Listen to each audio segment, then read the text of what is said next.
ప్రస్తుతం మనం ఆలయం లోపల ఉన్నాం. మనతో పాటు మధుశర్మ అయ్యగారు ఉన్నారు. ఆయనతో మాట్లాడి ఆలయ విశిష్టత గురించి మనం తెలుసుకుందాం. అయ్యగారు, మీకు ముందుగా మహాశివరాత్రి శుభాకాంక్షలు.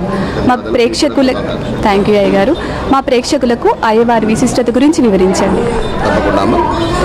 కైలాస శిఖరే రమ్య శంకరస్య శివాలయే దేవతా తత్ర మోదంతి తన్మే మనశివ సంకల్పమస్తు. మనసులో స్వామివారి యొక్క స్వరూపాన్ని మనము దర్శించుకుంటూ ఒకసారి ఆయన దివ్య మంగళ స్వరూపాన్ని కూడా వీక్షిస్తూ ఈరోజు భక్తులందరికీ కూడా స్వామివారి విశేష ఆశీర్వచనాలతో పాటు మహాశివరాత్రి పర్వదిన శుభాకాంక్షలు. ఐనవోలు మల్లికార్జున స్వామి క్షేత్రం తెలంగాణలోనే చాలా పురాతనమైనటువంటి క్షేత్రాలలో ఒకటిగా విరాజిల్లుతున్నది. ఇక్కడ స్వామివారు శరీరాకృతిలో ఉండడము ప్రధానంగా ఇక్కడ ఆకర్షణీయమైనటువంటి రూపంలో మనము ముగ్గురు దేవేరులను చూడవచ్చును. పశ్చిమ చాళుక్యుల కాలం లోపల 8వ రాజు అయినటువంటి 6వ రాజు అయినటువంటి విక్రమాదిత్యుడు త్రిభువన మల్లు బిరుదాంకితుడు ఇక్కడ ఉన్నటువంటి ఈ దేవాలయానికి తన యొక్క మంత్రి ఎవరైతే అయ్యనప్రభులు అనేటువంటి వ్యక్తి ఉన్నాడో తను ఈ ఆలయాన్ని నిర్మించినట్టుగా ఇక్కడ శాసనాల ద్వారా మనకు తెలియస్తున్నది. తన పేరు మీద ఇక్కడ ఐనవోలు గ్రామం కూడా పిలువబడుతున్నది. వెనకాల కండెల రాయుడు మల్లికార్జున స్వామిగా, బలిజ మేడాలదేవి పార్వతీదేవిగా, గొల్లకేతమ్మ మనకి ఇక్కడ గంగామాతగా ఆరాధించబడుతున్నారు. ప్రధానంగా ఇక్కడ జాతరాకాలం మనకు చూసుకున్నట్లయితే సంక్రాంతి నుండి ఉగాది వరకు కూడా 3 నెలలు జాతరాకాలంగా నిర్ణయించబడింది.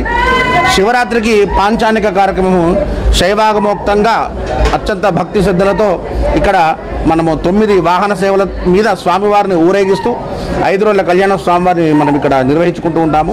అయితే శివరాత్రికి ఐనవోల్లో ప్రత్యేకత ఏంటి అంటే పాంచానిక కార్యక్రమంతో పాటుగా అర్ధనారీశ్వర లింగం ఐనవోల్లో ఉండటము విశేషం. అర్ధ ప్రాణమట్టంతో బాణాకారం శ్వేతాకారంలో ఉన్నటువంటి ఈ అర్ధ ప్రాణమట్ట లింగాలు మనకు చాలా అరుదుగా ఉంటాయి. ఇక్కడ అభిషేకం చేసినటువంటి ప్రతి ఒక్క భక్తులు కూడా ఒక విశేషమైనటువంటి భక్తి ప్రపత్తులు తమ యొక్క భక్తి ప్రపత్తులు చాటుకుంటూ ఇక్కడ ప్రత్యేకతలను చూసి తెలుసుకుని వాళ్ళ మొక్కుబళ్ళు చెల్లించుకుంటూ ఉంటారు. మనము ఈ 5 రోజుల కార్యక్రమం కూడా స్వామివారికి పురవిధి సేవలు కానివ్వండి, తర్వాత పెద్దపట్నం కానివ్వండి, ఈ మహాశివరాత్రి రోజు పర్వదినాన సాయం సంధ్య వేళ స్వామివారికి ఆరుబయట కళ్యాణం కానివ్వండి ఇత్యాది కార్యక్రమాలు కూడా చాలా శాస్త్రోక్తంగా భక్తి ప్రపత్తులతో నిర్వహిస్తూ ఉంటాము. అయ్యగారు, ఈ మహాశివరాత్రి పర్వదినాన్ని పురస్కరించుకొని ఈరోజు ఎలాంటి ప్రత్యేక కార్యక్రమాలు చేశారు మీరు? ఈ కార్యక్రమాలు అనేటివి మనకు 6వ తేదీ నుండే మొదలయ్యాయమ్మ. 6వ తేదీ నుండి ఉదయం మనకి స్వామివారికి సూర్యప్రభ వాహన సేవతో మొదలుకొని యాగశాల ప్రవేశంతో పాటుగా మనకు ఈ కార్యక్రమాలు మొదలయ్యాయి 6వ తారీఖు రోజునే. ఈరోజు మనం చూసుకున్నట్లయితే 3వ రోజు స్వామివారికి ఈరోజు కళ్యాణము. ఉదయం నుండి కూడా ప్రత్యేకంగా అభిషేకాలు, వేల సంఖ్యలో భక్తులు అభిషేకాలు నిర్వహించుకోవడం జరుగుతున్నది. ఇప్పుడు 9 గంటలకి స్వామివారికి పార్వతీ పరమేశ్వరుడు మల్లికార్జున స్వామి బ్రహ్మరాంబామాత వారి యొక్క కళ్యాణం కూడా మనము వైభవంగా నిర్వహించుకుంటున్నాము. తర్వాత పొద్దున కూడా పెద్దపట్నం కూడా నిర్వహించుకోవడం జరిగినది. అయ్యగారు, గత ఏడాదితో పోలిస్తే ఈ ఏడాది భక్తుల తాకిడి ఎక్కువగా ఉందా?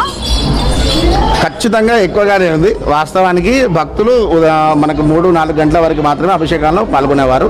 కానీ ఇప్పుడు చూసుకున్నట్లయితే ఇప్పటికీ కూడా ఎటువంటి రద్దీ తగ్గకుండా చాలామంది భక్తులు వచ్చేసి స్వామివారిని దర్శించుకుంటున్నారు. ఈ జాగరణ ఎప్పటితో ముగుస్తుంది? అంటే రేపు పొద్దున ముగుస్తుందా? రేపు ఎలాంటి ప్రత్యేక కార్యక్రమాలు ఉంటాయి? వాస్తవానికి జాగరణలు 2 రకాలుగా ఉంటాయి. అయితే ఇందులో ఏదైతే లింగోద్భవ కాలం అనేటువంటిది మనకు ప్రక్రియ ఉందో అది నిర్వహించుకున్న తర్వాత స్వామివారి లింగోద్భవ కాలం తర్వాత ఆయనకు అభిషేకాలు మనము చేయడం ఆపేస్తాము, నివేదన పెట్టేస్తాము. తర్వాత ఈ జాగరణ అంతా కూడా ఉదయం వరకు కొనసాగించి మళ్ళీ స్నానాలు చేసిన తర్వాత స్వామివారిని దర్శించుకొని ఇళ్లలో అయితే దీపారాధన చేసుకొని స్వామివారికి నిత్యపూజ చేసుకున్న తర్వాత జాగరణ అనేది విడిచిపెడతారు. అయ్యగారు, మా భక్తులకి ఇంకొక ఏంటంటే ఇక్కడ వరాలు పట్టుడు కార్యక్రమం అంటూ ఒకటి ఉంది అని చెప్తున్నారు. దాని ప్రత్యేకత గురించి వివరించండి. వరం పట్టడం అంటే దాని ఉద్దేశము తడిబట్ట స్నానాలు చేసి బండారంతా కూడా శరీరం అంతా కూడా పూసుకున్న తర్వాత ఆ ఒడిలో నిమ్మకాయలు వేసుకొని స్వామివారి యొక్క మహిమను తలుచుకుంటూ వెనకాల ఒక రాతి గోడ ఉంటుంది.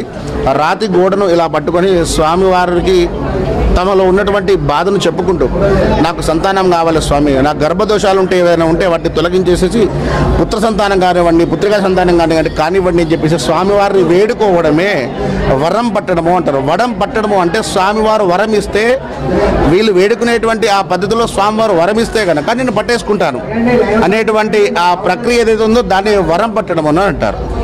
అయ్యగారు ఇంకొకటి అడగాలంటే ఇక్కడ గుహ లాంటిది ఉంది, అందులో నుండి వెళ్ళడం అంటే దాని గురించి వివరించండి. దాని గురించి అంటే మా ప్రేక్షకులకు వివరించండి. నేలబయ్యారం అనేటువంటి ఒక చిన్న అమరిక ఉంది. వాస్తవానికి అప్పుడు పశ్చిమ చాళుక్యులు ఈ ఆలయాన్ని నిర్మించిన తర్వాత చుట్టూ ప్రహరీ గోడ నిర్మించారు. ప్రహరీ గోడ మీద సైనిక పటాలం, అంటే దాన్ని సైనిక పటాలంగా కూడా కొంత వాడుకోవడం జరిగింది. ఎందుకంటే వెనకట దేవాలయాలకి పటిష్టమైనటువంటి భద్రత ఉండాలనేటువంటి ఉద్దేశంతో ఇంత ఎత్తుగా గోపురాలు కానివ్వండి, ఇంత ఎత్తుగా ప్రహరీ గోడ కానివ్వండి కట్టడం జరిగింది. ఏంటంటే దాని మీద భక్తులు దాని మీద ఎవరైతే సైనికులు తిరుగుతూ ఉంటారో వాళ్ళకి నిలబడడానికి ఒక ప్లాట్ఫామ్ లాగా నిర్మించాలి ఆ నిర్మాణాన్ని. కాబట్టి ఆ ప్లాట్ఫామ్ నిర్మించేటువంటి పద్ధతిలో ఒక సొరంగ మార్గం అనేటువంటిది నిర్మించడం జరిగింది. అంటే తాత్కాలికంగా అది నిర్మిస్తే ఆ షేప్లోనే వస్తుంది వాస్తవానికి. దాన్ని ఏంటంటే భక్తులు వచ్చి అందులో నుండి వెళ్ళి వచ్చిన తర్వాత ఒక దివ్యమైన అనుభూతిని లోనవుతూ ఉంటారు. దాన్నే మనము ఇక్కడ ఆ విధంగా పిలుచుకుంటూ ఉంటాం, నేలబయ్యారంగా పిలుచుకుంటూ ఉంటాం.